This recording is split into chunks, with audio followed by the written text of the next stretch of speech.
धर्मवीर ये कम पूछे जाते हैं, सबसे ज्यादा आपका युद्धवीर पूछा जाता है, और यही तुम समझते भी हो। ठीक है, इसमें क्या होता है, रौद्र में ये सबके सब महत्वपूर्ण उदाहरण है, सभी याद रखिएगा। मिट जाए समस्त महितल क्योंकि किया है किसी ने अपमान किसी का, यहाँ पर रौद्रता रहेगी। सूर्यास्त से पहले न जो मैं कल जयाद्रथ वध करूं, लो शपथ करता स्वयं ही मैं अनल में जल मरूं। ये घटना कब की है? जिस समय पर महाभारत में जयद्रथ का वध करने के लिए, और जयद्रथ को वरदान था कि जो उसको मारेगा उसकी मृत्यु भी उसके साथ हो जाएगी। तो मतलब हर तरह से जो दुर्योधन था उसकी विजय ही थी।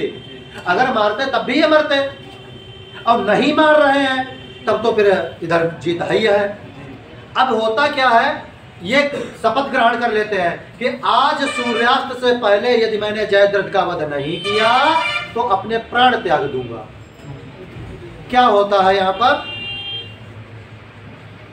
कृष्ण इनके सहायक हैं, अब बड़े चिंतित है। दुश्मन पक्ष बड़ा खुश, जयद्रथ को उस दिन भेजा ही नहीं, बोले तुम जय भी करो, ऐसा करो जिससे कहता है ना कि सांपों पर जाए लाठी भी ना टूटे। आज उसने कहा कि अगर तुम युद्ध में ही नहीं जाओगे तो तुमको मार कैसे पाएगा। भले ही हम कहते हैं गुस्से में आदमी होता ना, कहते हाँ मजा ले मत जाए, लेकिन तुम्हें जरूर मारूंगा, ऐसे कहते हैं ना लोग। तो उसने सोचा हो सकता है अर्जुन ये संकल्प कर लिया हो कि मारे जरूर, तो अपने आप की चिंता ना करे, वो मार दे। तो कहा आज तुम जाओ ही मत, तो तुम भी बच जाओगे और शाम को वो भी मरेगा।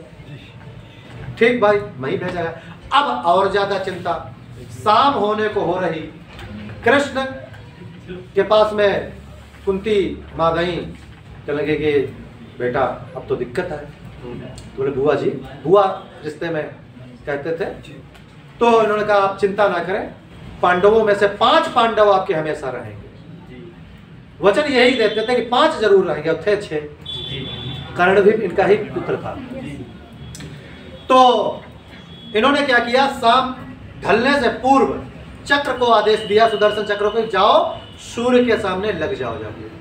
तो सूर्य के सामने जब लग गए तो लगा कि सूर्य अस्त हो गया और युद्ध समाप्त हो गया। वह तब पुराने समय पर एक रीत रहती थी, शाम के जब शाम हो जाती थी, दिन भर की बातों को भुलाकर एक पास सब बैठते थे, एक दूसरे से हालचाल लेते थे, मतलब दिन भर मारते थे, शाम में कहते थे ढेर तो नहीं लगी।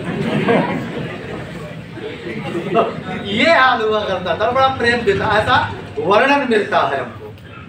वही बात है तब नहीं तो बताते हकीकत क्या है। होता ये है कि भाई समाप्त हुआ मामला, सब एक दूसरे का हालचाल लेने लगे। हालचाल जब लेने लगे तो वहां पर उनकी भाई अग्निशैया बनाई गई, चिता बनाई गई, उस पर जाने को हुए। जब जाने को हुए तो कृष्ण ने कहा अर्जुन पार्थ, एक क्षत्रिय होने के नाते आप अपना धनुष बाण लेकर जाओ। अभी इनको राह से पता नहीं है कुछ, बोले धनुष बाण लेकर जाओ। क्षत्रिय जो होता है भाई, तुम तो इच्छा मृत्यु प्राप्त कर रहे हो ना, तो अपने पूरे उसके साथ मरो, जाके यश के साथ मरो। तो बोले ठीक है।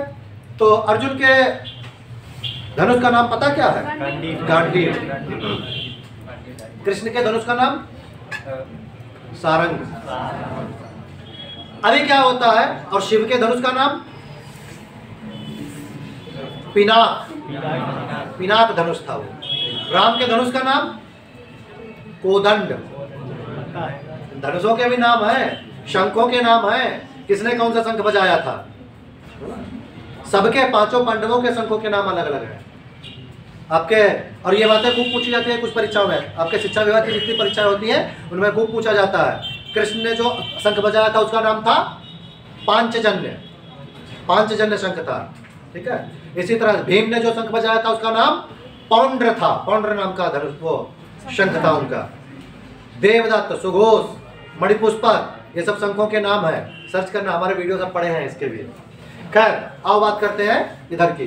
तो अभी क्या होता है, वो अपना कौन सा धनुष लेकर चढ़े हैं? गांडीव लेकर जो है वो चढ़ गए हैं शैया पर।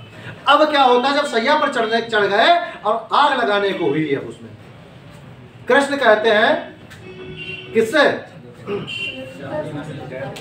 अभी नहीं, सुदर्शन से कहते हैं, दुर्योधन से कहते हैं। कहते हैं दुर्योधन आज तुम्हारी विजय हो रही है, मनाओ उत्सव, क्योंकि अब तो बिना ही उसके तो एक योद्धा मारा जा रहा है।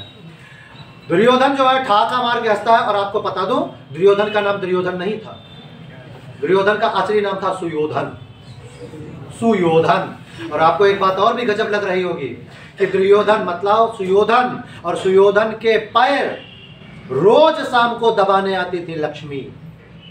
विष्णु की पत्नी लक्ष्मी सुयोधन के चरण दबाने आती थी। पता है क्यों? क्योंकि इसके पैर में पद्म था और इसीलिए इसका नाम सुयोधन था। इसका वर्णन मिलता है भारवी, कवि भारवी की किरातार्जुनीयम में वर्णन मिलता है कि इसका नाम सुयोधन है। बाद में कुकर्मों के कारण इसका नाम दुर्योधन कहा गया। सुयोधन पहले का था। ये बड़ा योग्य था है? पद्म मतलब छोड़ो, आगे घटनाएं हैं। बहुत से ऐसे राज हैं जो अभी आपको नहीं पता है, बहुत से रहस्य हैं। खैर महाभारत के उनके सबके। तो अब क्या होता है, तब वो ठाका मार के हंसता और कहता है जागृत आओ बाहर, अब तुम्हें कौन मारने वाला। कम से कम मरते हुए दुश्मन को देख के आनंदित तो हो ले। आ गए। जैसे ये बाहर आते हैं तुरंत इशारा किया किसे? चक्र को। बोले हटा, वो अबका देख रहे हैं। चक्र हटा, उनका है अबका ताक रहे हो, मारा घुंटा इसे गिरे नीचे। तुरंत उन्होंने बोले भाई तो देना ही है, हौक दिया, सर कट दिया। अब चिंता एक बात और की, सर तो कट गया, सर कट गया है, लेकिन हुआ क्या? बोले अगर सर ये धरती पर गिर गया तो जैसे ही धरती पर गिरेगा, मतलब जो उस सर को धरती पर डालेगा जिसके कारण धरती पर वो गिरेगा, उसके सर के 100 टुकड़े हो जाएंगे। श्राप। अब क्या हो? अब बराबर रात भर वो उस पर वो तीर चला रहे हैं, वो ऊपर जा रहा है, तीर मारे जा रहा है, मार कतई उसका छलनी कर दिया।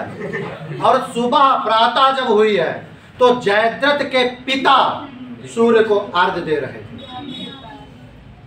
सूर्य को अर्घ्य दे रहे थे, उनके हाथ पर फेंक दिया जाता। और हाथ पर जब गिरा है तो उनके हाथों से नीचे गिरा सर।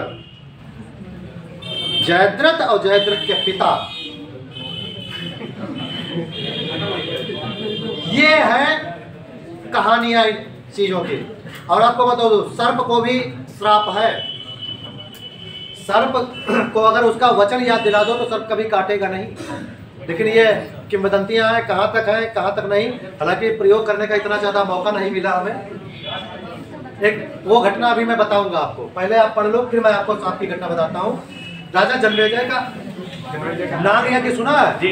वहां पर एक श्लोक आता है, सर्पाप सर्प भद्रम ते दूरम गच्छ महाविष जन्मेजस यज्ञन्ते सर्प जन्मेजस यज्ञन्ते आस्तिक मुनि वचनेश्वर। ये बात अगर ये श्लोक अगर बोल दिया जाए तो सर्प कभी भी काटता नहीं है। और ये सत्य है कि सर्प वहां आता नहीं। इस चीज का मैंने कई बार प्रयोग किया, जहां पर ज्यादा सर्प आते हैं वहां पर इस चीज का मैंने प्रयोग किया, वहां पर सर्प आना बंद हो गए। तो ये आन होती है जो चीजें हैं, अगर धर्म को मानते हो तो ये चीजें भी सत्य होती हैं। ठीक, बता दूंगा इसी समय पर, तब वो बात कही गई। तो यहाँ पर क्या होता है, इस तरह से जयद्रथ का वध किया जाता है। उस काल मारे क्रोध के तन कांपने उसका लगा, मानो हवा के वेग से सोता हुआ सागर जगा। अब यहाँ पर भी क्या है, क्रोध है। क्यों? क्रोध में ही सोता हुआ सागर जाग रहा है और उसका कंपन शरीर में होने लगा। जब बहुत ज्यादा क्रोध होता है तो व्यक्ति क्या होता है, कांपने लगता है। सुनत लखन के वचन कठोरा, परस सुधार धरहु कर भोरा। सुनहु राम जेहि शिव धनु तोरा, सहस बाहु सो समरिपु मोरा। अतिरिस बोले वचन कठोरा, कहु जड़ जनक धनुष के ही तोरा। वेगी दिखाओ मूढ़नत आजू, उलटाहु माही जब लगे तब राजू। क्या कहा?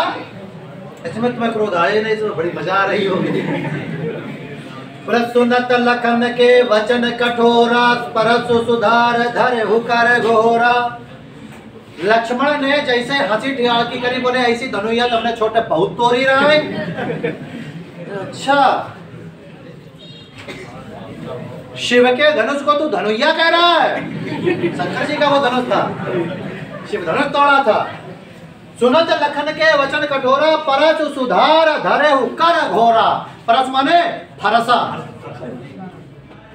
फरसा एकदम तमतमाया, देख रहे हो अभी तुम्हारा। सुनाओ राम जय शिव धनु तोड़ा। जिसने भी इस धनुष को तोड़ा है, कान खोल के सुन लो। सहस बाहु सम सो रिपु मोरा। रिपु माने दुश्मन, वो सहस्र बाहु की तरह मेरा दुश्मन है। सहस्र बाहु की इन्होंने सहस्र भुजाएं फरसे से काटी थी, और इनको कहा जाता है 21 बार इन्होंने क्षत्रियों से धरती को विहीन किया था। मतलब मैं समझ नहीं पाया, क्षत्रियों को 21 बार विहीन किया तो पैदा कहां से हुई?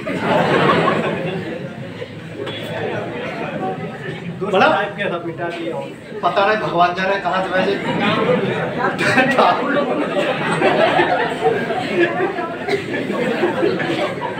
हालांकि विचारणीय बात है भाई, धर्म की बात है इसलिए मैं भी विचार करता हूं। धर्म को झूठा तो मैं मान नहीं सकता।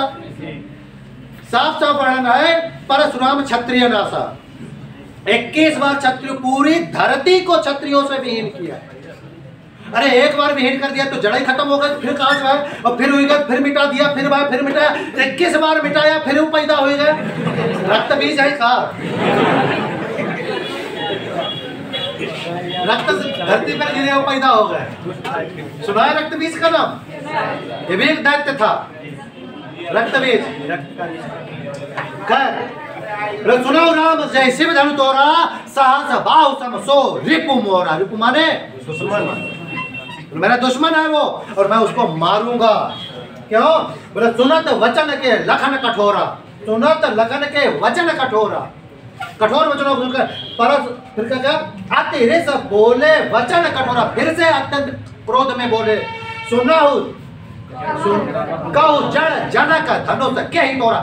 राजा को क्या बोल रहे हैं पता? बताओ। एक ऋषि, शब्द देखो ऋषि के, क्रोधी ऋषि भी हुए, दुर्वासा हुए हैं, परशुराम हुए। परशुराम ने अपनी माँ का सर काट लिया था जमदग्नि मुनि के कहने पर। रेणुका इनकी माँ का नाम था, रेणुका माँ का सर एक ही बार में, जैसे उनका बेटा माँ का शीश उतार लो, उतार दिया शीश, काट लिया शीश, और काट के चरणों में समर्पित कर दिया, पिताजी ले।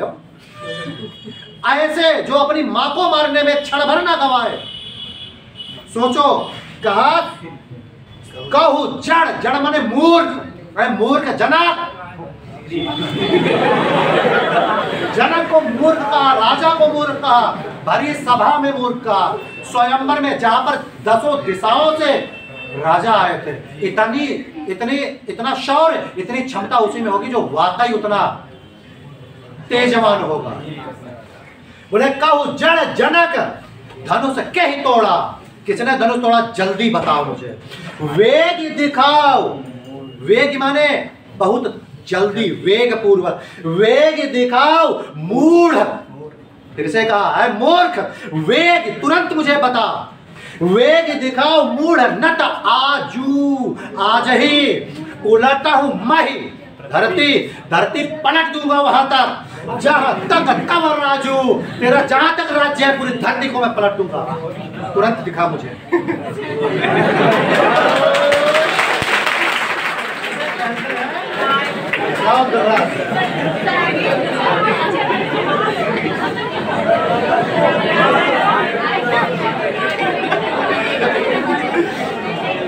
शरीर में गर्मी आ गई है। अरे आपको पता नहीं, आल खंड पढ़ते पढ़ते एक ने एक का सर काट दिया था। इतना सुनिए। हाँ, ये वीर ऐसा ऐसा होता है, तभी कहा हिसाब से बैठो। तो कहो आगे, मैंने वो उदाहरण भी दिए नहीं है। खैर, वीडियो अगर अच्छा लगे आपको, पूरी जान निकाल कर रख दी है। ज़्यादा से ज़्यादा शेयर करिएगा, सब्सक्राइब करिएगा चैनल को। बहुत ढेर सारी शुभकामनाएं आप सभी को। मिलते हैं कल एक नए रथ के साथ में।